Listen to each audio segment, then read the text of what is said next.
अरे के हो? अरे पाए लागी माई। खुश रह हमार बाबू, खुश रह। ये मीता का बेटा राजा। राजा? अरे ये तो हमरा चिन्हाते नहीं के। अरे तो कहाँ से चिन्हा? होती चुकी पर के देखले रहनी, अब वो भी जवान हो गइल। आई देखे ई राजा के दोस्त गोदना हवे गोदना। ये हमार बहन पुष्पा। प्रणाम। प्रणाम भौजी प्रणाम, का हाल है तोहार? सब ठीक बा। ए बाबू, तू तो अपना माई के भुलाइए कर रहला। अरे माई ऐसन कोनो बात नहीं के। मीता ई सब तो हो गइल, सबसे तो मिले नहीं। हमर बिटिया जेकर बियाह हो के बलवा कहां बियाह बोला तनी ओकरा। ए काजल, काजल यहाँ होता।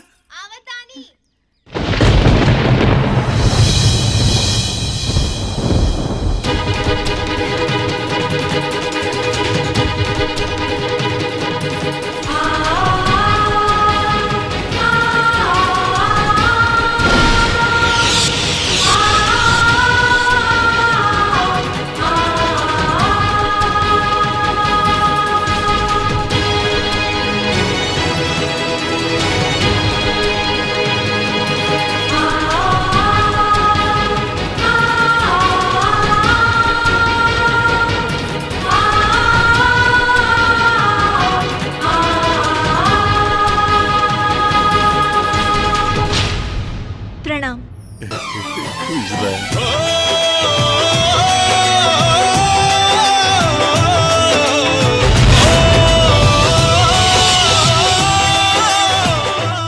राजा, राजा रुकता।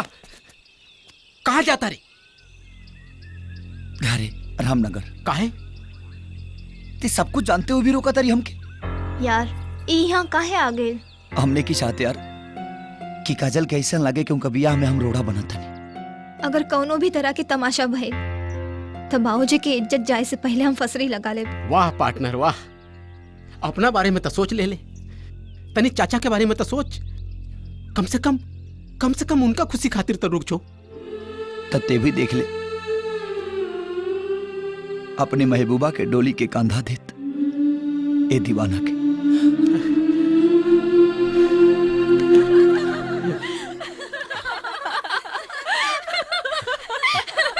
सच कहता नहीं, हमके ना हुआ इतना मजा आइला, का बताई। हाँ अरे मोरे राजा,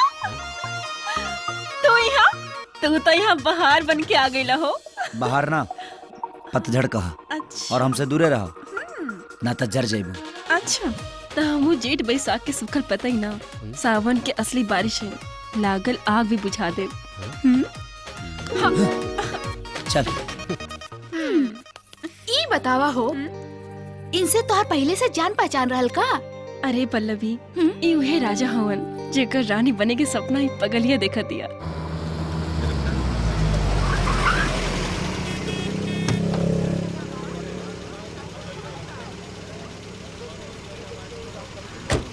है ना हमारे सामानवा दे बा। हाँ ली पकड़ी दे।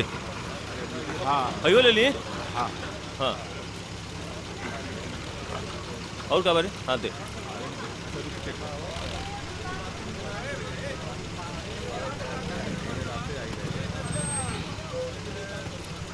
लाओ। हाँ लिए। हाँ ठीक बजा। हाँ हाँ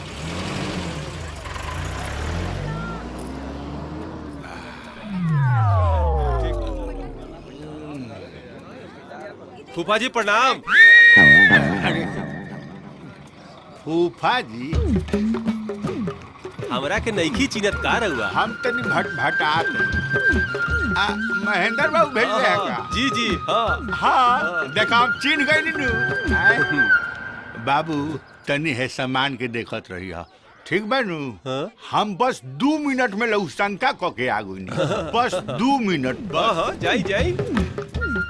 बाबू ध्यान से, एजा बहुत चोर चाय घूमे रे सब। बस 2 मिनट। हाँ हाँ बस आ गई।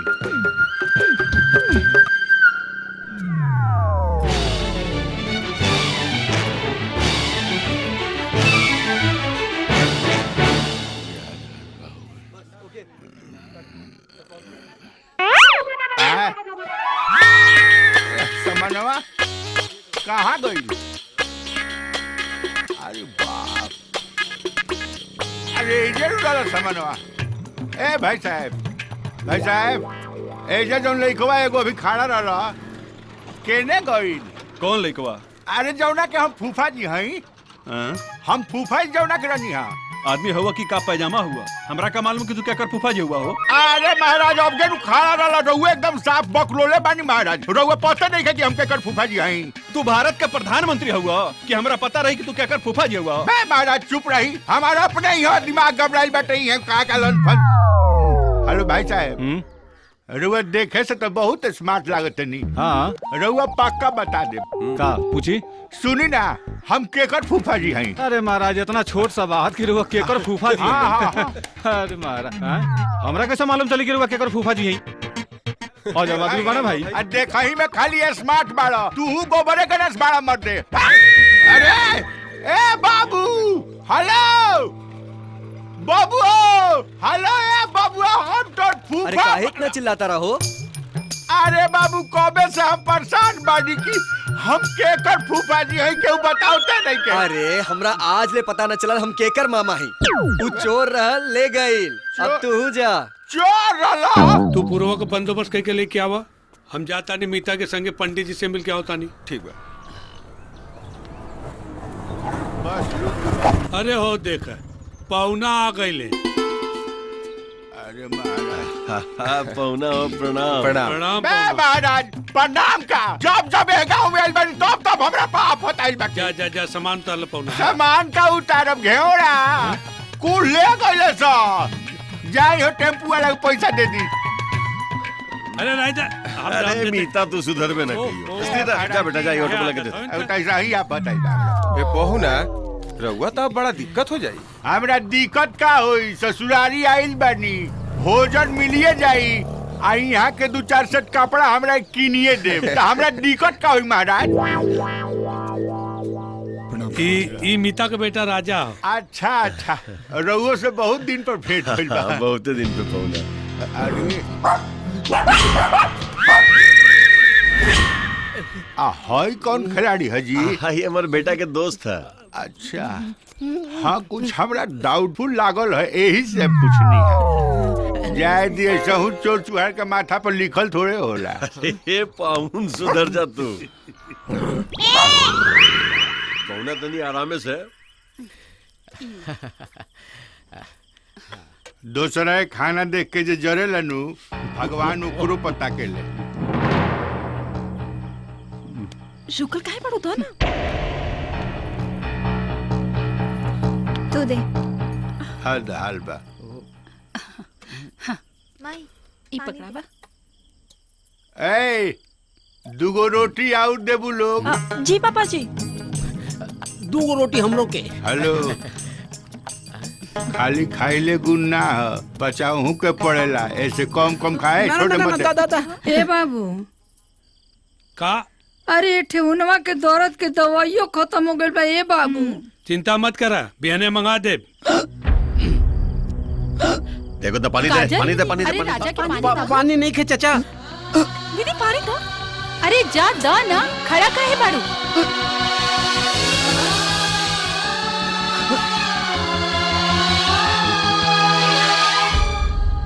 प्रिय बाबू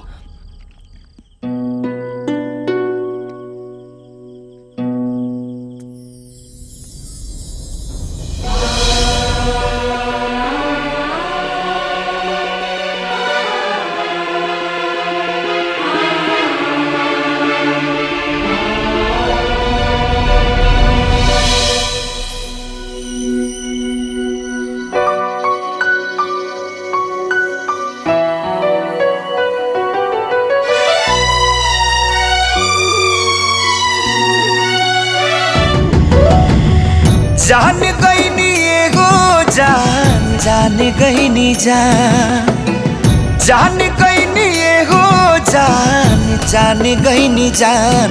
प्यार नहीं खेली खल हाथ के लकीर में नहीं खुदा के दीर में ये जान। प्यार नहीं खेली खल हाथ के लकीर में नहीं खुदा के दीर में ये जान।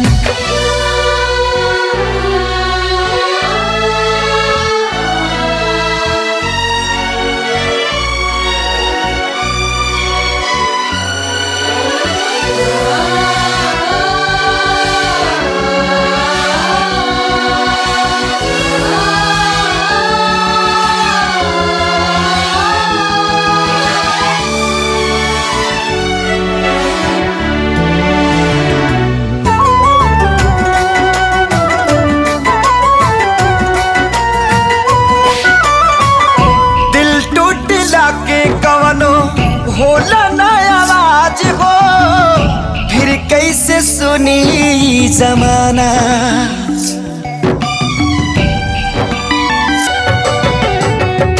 हो जईबू दोसर के तू कुछ दिन के बाद बा दिल पगला रोई बन दीवाना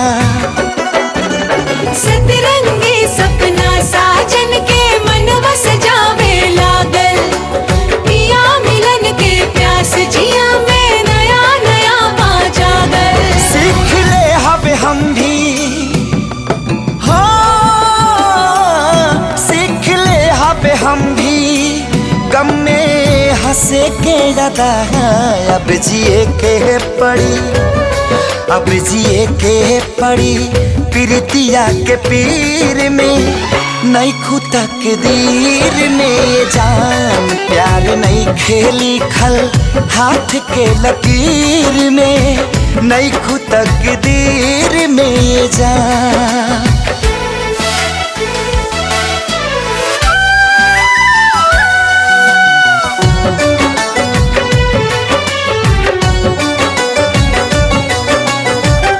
अक्सरी होला केहू हंसे केहू रोवेला प्रेम के भी लीला कुछ अजीब बा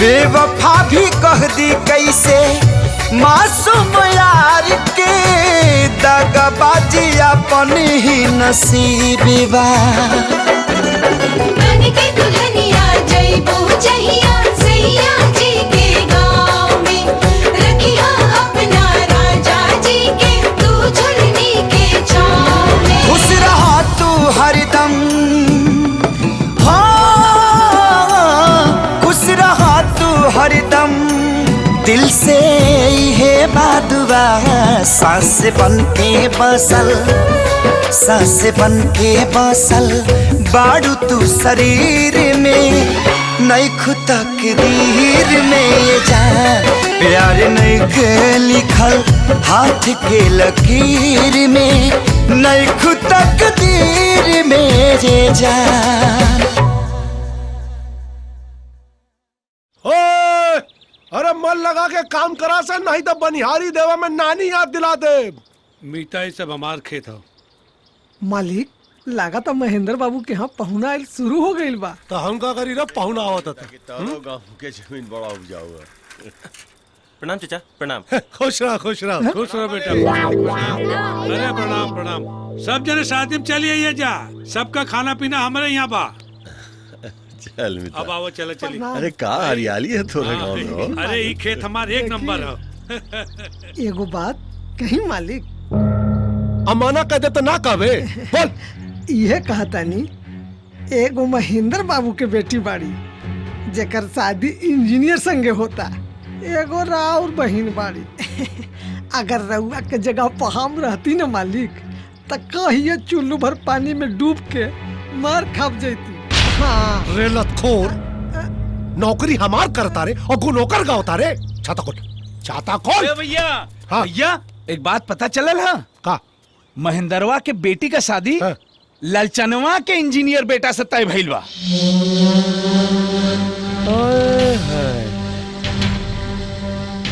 ललचनवा का बेटा है।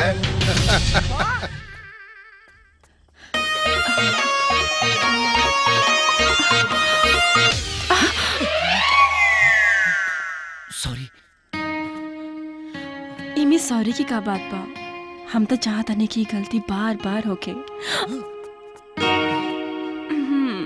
हाय देखा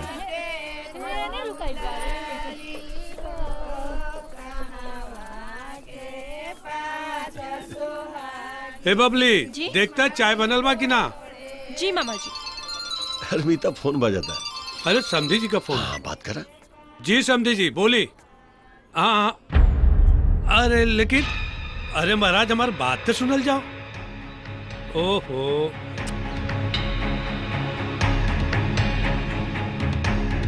कहा भइल रे मीता? अरे ई कोनो बात भइल? न्योता कारी बट गए, नार्थ रिश्तेदार सब आ गए। अब कहता है लड़का लड़की की देखी का लड़का लड़की की पसंद ना करी तेकर मतलब यह तोड़ दिए का? चाचा जी चाय।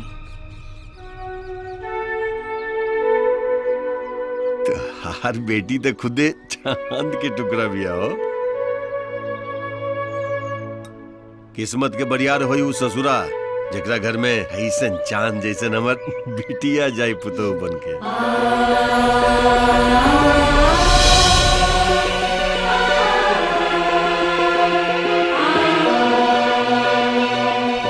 जौन अंगना में जाई ना वो अंगना के अजोर कर दी।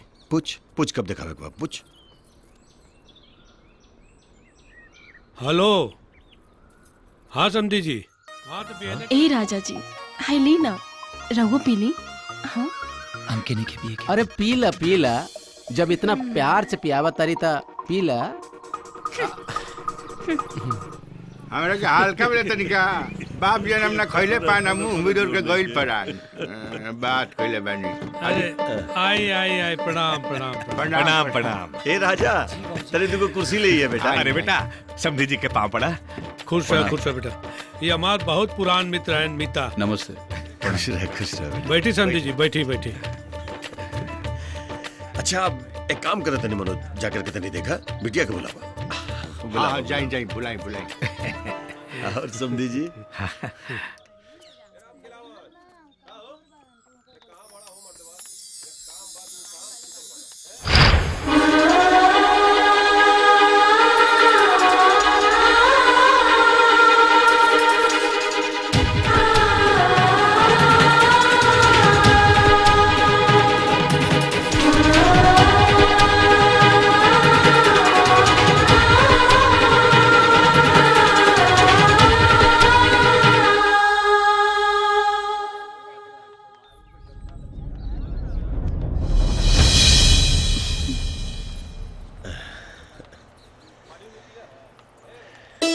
खुश रहा बेटा, खुश रहा खुश रहा। नमस्ते।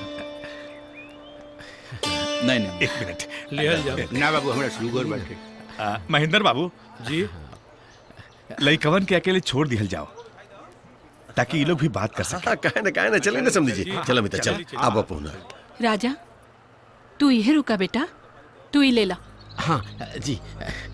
तू यही रुका। चला चला बबली, तू यहीं रुक जा।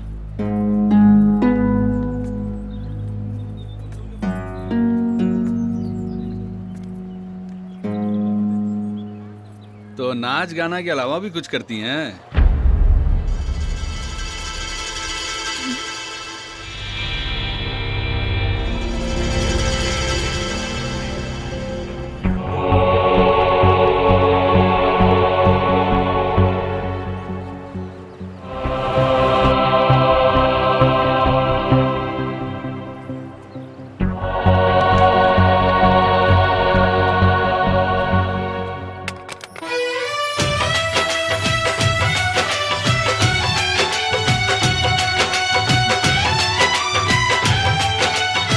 वैसे आपकी छोटी बहन भी काफी खूबसूरत है। समझी जी, रहुआ जोन जोन बोलनी हम सब देनी। अरे मर्द का जबान और असूलों कुछ होला। महेंद्र बाबू, इंजीनियर लड़का कोनो रोड पे नहीं छिटाइल। अरे एक से एक घर के रिश्ता आ रहल बा हमरा लगे। अरे वो तो हमार बड़प्पन बा कि हम खाली 4 चक्का मांगता नहीं। अरे बातों व्यवहार कुछ होला कि ना? अरे बात व्यवहार गइल तेल लगावे। हमार माल चोख दाम में बिके के चाहिए। अगर रिश्ता करे के बा तकार त देवही के पड़ी। देवही के पड़े मतलब जबरदस्ती बा का? एक मिनट मिता, एक मिनट। तेरा बात करेगा सुनने के तो बात क्या करे ले। समधी जी एक मिनट थोड़ा कुछ बतिया लिया आपसे। आई। अरे बेटा जा जा जा, तू लोग जा, इससे बढ़न के बात है। जा जा जा जा तू लोग। हम आवत हैं।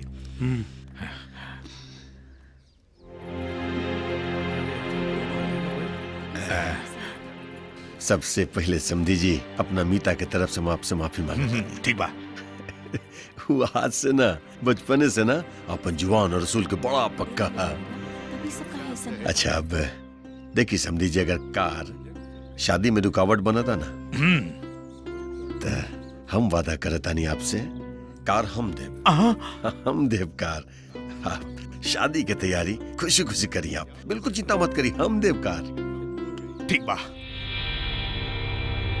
तई रिश्ता रौरे जुबान पे टिकल बा, लेकिन कन्यादान से पहले चरचकवा के चाबी हमरा हाथ में चाही। महादेव बाबा के मंदिर में हम आपसे वादा करतनी कि कन्यादान के पहले चाबी और कार दोनों आपके सामने रही। बस समझी जी एक गो आग्रह बा हमार कि केहू के बात पता न चले के चाहे, खास करके हमर मीता के। हाँ? दीवारों के ना पता चली।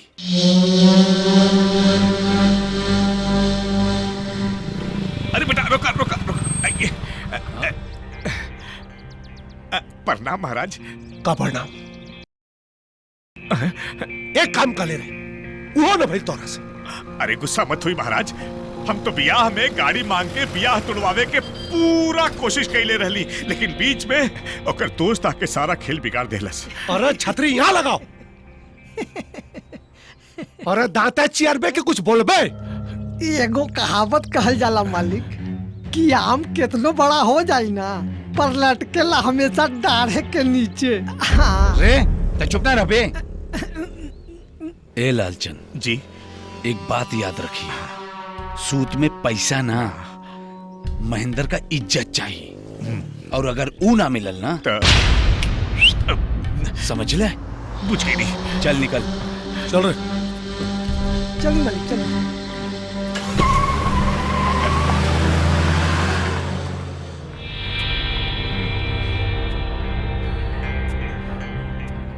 काहे गरमात रहन पापा? बेटा ई गरमात रहले हा कि सेरात रहले हा, एकरा से हमनी के कोनो मतलब नहीं के। हमनी के तो मतलब ई बात से बा बेटा कि हमार माल कितना में जाई। चल बेटा।